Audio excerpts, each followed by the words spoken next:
Pessoal, a gente vai estudar hoje a dinâmica do movimento circular. Observe o desenho que eu fiz na sua tela para você. Você tem um carrinho de Fórmula 1 fazendo uma curva, tendo uma vista aí de cima, helicóptero da Globo filmando o carrinho. Pessoal, se eu perguntar para você, como é que eu represento nesse carrinho o vetor velocidade? Lembra comigo? Sempre tangenciando a curva e no sentido do movimento. O vetor velocidade é sempre tangente à trajetória e no sentido do movimento. Se tivesse só o vetor velocidade, pessoal, esse carrinho continuava em linha reta. O que acontece? Quando um carro faz uma curva, ele empurra o chão para fora. O chão empurra ele para onde? Para dentro. Ação e reação. O carro empurra o chão para fora, o chão empurra o carro para dentro. Tá ok? Moçada, esta força que atua no carro, empurrando ele para dentro, é a força de atrito. Como ela aponta para o centro, eu vou chamar ela de resultante centrípeta. Então lembra, resultante centrípeta é o nome da resultante que aponta para o centro. Ela não é uma força a mais. Qual força que atua nesse carro? Peso, normal, força de atrito. Centrípeta é o nome da resultante que aponta para o centro. Como é que você calcula a resultante centrípeta? É a massa vezes a aceleração centrípeta. A resultante centrípeta é igual à massa. A aceleração centrípeta, lembra comigo? É a velocidade ao quadrado sobre o raio. Lembra, a resultante centrípeta, qual é a função dela? Mudar a direção e o sentido do vetor velocidade. Unidade resultante centrípeta no sistema internacional, Newton.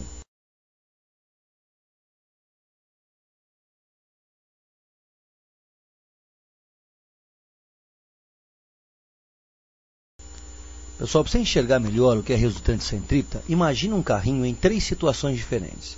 Primeiro num plano horizontal, depois subindo uma lombada e depois passando por uma depressão. O que acontece? No plano horizontal, a normal tem a mesma intensidade do peso, ou seja, o carrinho aperta o chão com o próprio peso dele. Tá? Então a normal é igual ao peso, a resultante aí na vertical no carrinho é igual a zero. Moçada, no segundo caso, eu tenho uma curva. Se eu tenho uma curva, eu tenho que ter uma resultante para onde? Para o centro. Para ter uma resultante para o centro, o peso tem que ser maior que a normal. Então, o peso descontado da normal tem que dar uma resultante para o centro. Conclusão. Quando você passa por uma lombada, você aperta mais ou menos o chão? Menos, você aperta menos o chão. Moçada, o carrinho passando por uma depressão então agora. Quando você passa numa depressão, você aperta mais ou menos o chão? Mais. Moçada, nesse caso, a normal tem que ser maior que o peso, para sobrar uma resultante para onde? Para o centro. Lembra, sempre que eu tiver uma curva, tem que ter uma resultante para o centro. A normal menos o peso é igual a resultante centrípeta. Ele está apertando mais o chão nessa situação. Moçada, imagina agora um pêndulo. Nesse pêndulo você tem a tração e tem o peso. Observa aí na sua tela. O que acontece? Isso é uma curva? É. Então tem que ter uma resultante para onde? Para o centro. Quando ele passa pelo ponto mais baixo, ele puxa mais o fio. Se a bolinha tivesse parado, ele puxaria o fio com o próprio peso. Agora, gente, como ele passa pelo ponto mais baixo, ele vai puxar o fio com uma força maior que o peso. A tração tem que ser maior que o peso. A tração descontada o peso, menos o peso, tem que dar uma resultante para o centro. Pessoal, vamos analisar agora como é que se comporta as forças no movimento, por exemplo, de uma moto no globo da morte. Olha só, imagina a primeira moto no ponto mais baixo do globo. Pessoal, no ponto mais baixo eu tenho o peso e tenho a normal. No ponto mais baixo, a normal aperta mais o globo. Lembra de uma coisa, se isso é uma curva, tem que ter uma resultante para onde? Para o centro. Então, olha lá, a normal, descontado o peso, é igual a resultante centrípeta. A normal, menos mg, é igual a mv quadrado sobre r. Aqui ele pode perguntar, quanto é a normal, quanto é a velocidade da moto no ponto mais baixo, e assim por diante. Ponto mais alto. No ponto mais alto, eu tenho para baixo a força peso. E a normal também é para baixo. Por quê? A moto aperta o globo aperta a moto. Ação e reação. A moto faz uma força no globo para cima. O globo reage na moto para onde? Para baixo. A normal mais o peso é igual a resultante centrípeta. A normal mais mg é igual a mv quadrado sobre r. Pessoal, aí ele pode perguntar normal, perguntar para você a velocidade da moto no ponto mais alto. Agora, uma questão muito comum de vestibular é quando ele pergunta o seguinte: qual a velocidade mínima que a moto consegue passar pelo ponto mais alto? Lembra, gente? Se ele for diminuindo a velocidade, a normal cada vez diminui o quê? Mais. Ele vai diminuir a força que ele aperta lá em cima o globo. Logo, na condição de velocidade mínima, que ele está quase caindo, a normal se aproxima de zero. O que sobrou então? A resultante centrípeta é igual ao peso. mv quadrado sobre r é igual a mg. Cancela m com m, v quadrado é igual a g vezes r. Quem é o V mínimo? Raiz quadrada de G vezes o raio. Tá ok?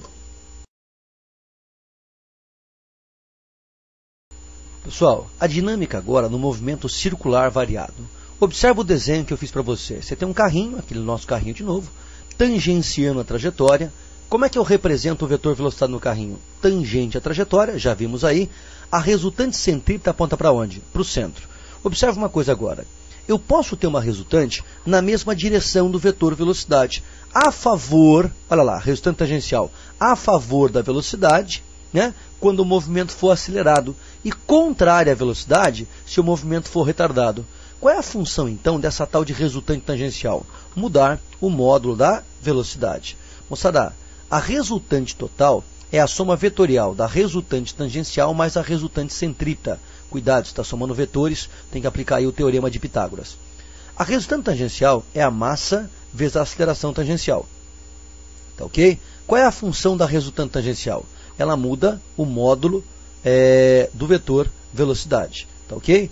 Resultante tangencial, também unidade Newton no sistema internacional. Pessoal, nos movimentos que você viu até agora, como é que ficaria essa tal de resultante tangencial e resultante centrípeta? Vamos lembrar? Movimento retilíneo uniforme. Retilíneo, resultante centrípeta igual a zero. Uniforme, resultante tangencial também igual a zero. Lembra? Só tem centrípeta em curva e só tem tangencial em movimento variado, ou acelerado ou retardado. Se o movimento é retilíneo uniforme, retilíneo, não é curva, não tem centrípeta. Uniforme, ele não é variado, não está mudando o modo da velocidade, não tem tangencial. Logo, a resultante total, que é a tangencial mais a centrípeta, é igual a zero. Movimento retilíneo uniformemente variado. Retilíneo não tem centrípeta, não é curva. Resultante centrípeta igual a zero.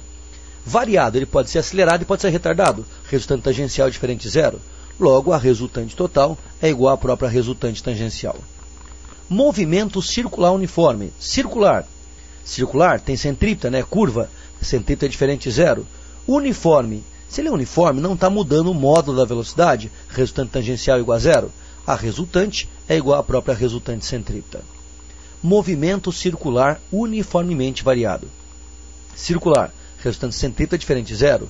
Variado, resultante tangencial também diferente de zero. Ele pode ser acelerado e pode ser retardado. A resultante total é a resultante tangencial mais a centrípeta. Como eu estou somando dois vetores que formam entre si 90 graus, o teorema de Pitágoras é o que eu vou usar para resolver. Pessoal, uma confusão muito grande que o pessoal faz é com força centrípeta, resultante centrípeta, e força centrífuga, resultante centrífuga. Vou dar um exemplo para você que você nunca mais vai confundir isso aí. Quer ver?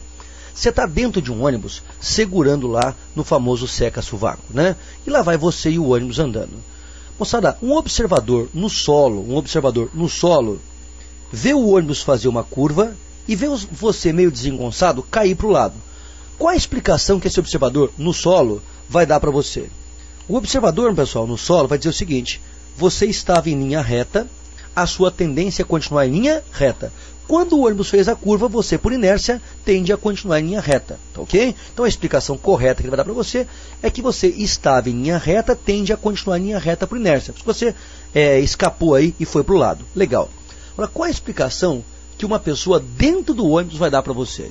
Ela vai dizer o seguinte: eu vi uma força que jogou ele para fora do ônibus, quando o ônibus fez a curva.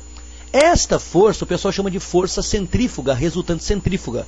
Essa é a explicação para quem está dentro do ônibus, que é um referencial não inercial. Então, força centrífuga, resultante centrífuga, é uma resultante fictícia que existe só para referenciais não inerciais. Exemplo, quando você está, por exemplo, vendo uma mala de fora de um carro, uma mala que está no teto de um carro, né? Você faz a curva, a mala não está muito bem presa, ela continua em linha reta. Qual a explicação que um observador fora do carro dá para você? A mala e o carro estavam em linha reta. Quando o carro fez a curva, a mala por inércia continuou em linha reta.